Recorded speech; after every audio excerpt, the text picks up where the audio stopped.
মানুষের জীবনে দুটি বড় মাপের সম্বল আছে। প্রথম হলো আশা, যেটা আমাদের সামনে পথ চলার প্রেরণা যোগায়। আশা যা আমাদের শক্তি প্রদান করে, সাহস যোগায়, যা আমাদের এটা বোঝায় যে এখনো অনেক কিছু শুভ হওয়া বাকি আছে। ভয় পেও না। আর দ্বিতীয় হলো বিশ্বাস। জীবনে যখনই আমরা কাউকে বিশ্বাস করি, বিশেষ মাপের শক্তি অনুভব করি। কখনো কখনো এই আশা হতাশায় পরিবর্তিত হয়ে যায়, আর বিশ্বাস বিশ্বাসঘাতকতায় পরিবর্তিত হয়। তখন কি করা যায়? তখন আপনি কি বলবেন যে আশা করা অনুচিত, বিশ্বাসের অস্তিত্ব নেই? না, এটা কখনোই অনুচিত নয়। আপনি যদি কাউকে বিশ্বাস করেন আর সেই বিশ্বাস যদি সেই ব্যক্তি ভঙ্গ করে, তাহলেও এটা আপনারই দোষ। কারণ আপনি সিদ্ধান্ত নিয়েছিলেন আপনি সেই ব্যক্তির ওপর বিশ্বাস করবেন। আপনার সিদ্ধান্তে দোষ ছিল, আপনার ভাগ্যে নয়। ধরুন এমন একটা পরিস্থিতি এলো, আপনার কি করা উচিত? আশা করুন তাদের থেকে যারা আপনার থেকে বড়, আর বিশ্বাস করুন তাদের যারা আপনার সমতুল্য। আশা করতে হলে ঈশ্বরের কাছে করুন যে আমি জীবনে যা কিছু করছি, যা কর্ম করছি, যাকে বিশ্বাস করছি, তারা যেন আমার সাথে কোনো অনুচিত না করেন। আমি শুধু এটাই আশা করব।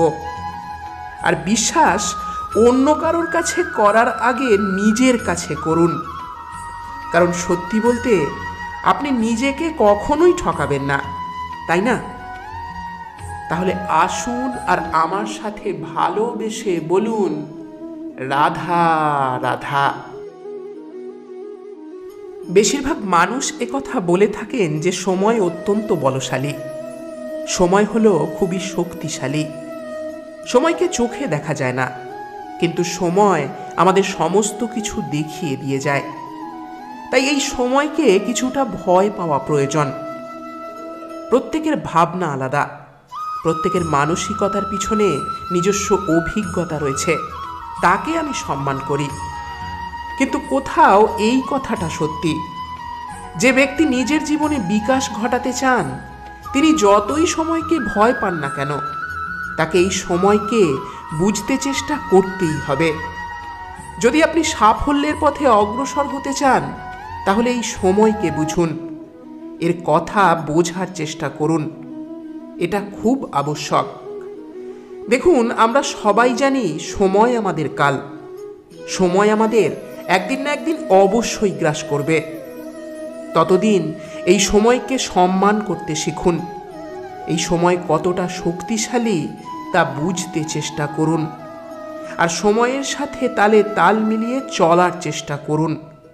সময় নিজে থেকেই শুভ হয়ে উঠবে।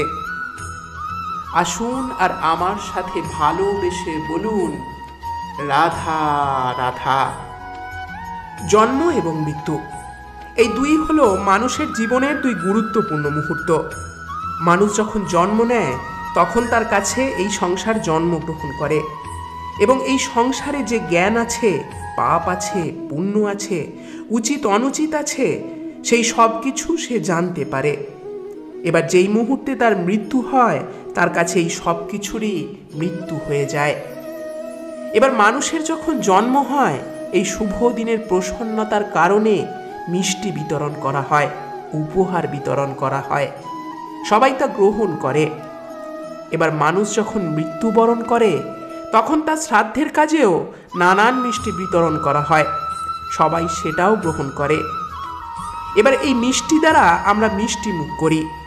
কিন্তু আমাদের জীবনের সবচেয়ে গুরুত্বপূর্ণ এই মুহূর্ত, এই দুই দিনেই আমরা তা গ্রহণ করতে পারি না। কখন গ্রহণ করতে পারি? যখন উচিত সময় আসে। উচিত সময় যখন আসে, জন্মদিন এবং মৃত্যুদিন, এই দুইয়ের মাঝের মুহূর্ত জীবনকাল।